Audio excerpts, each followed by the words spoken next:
Percentatge, fracció, decimal.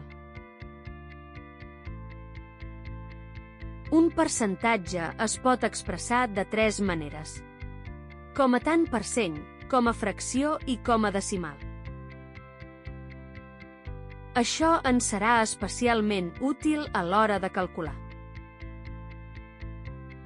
Un tant per cent és una quantitat específica en un grup de 100. Per tant, això és una fracció amb el numerador indicat i el denominador 100.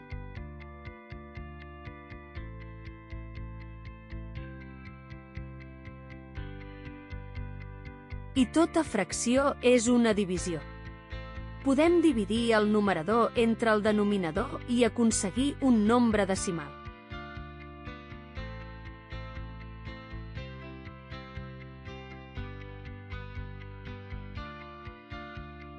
En conseqüència, podem representar qualsevol percentatge com a fracció o decimal.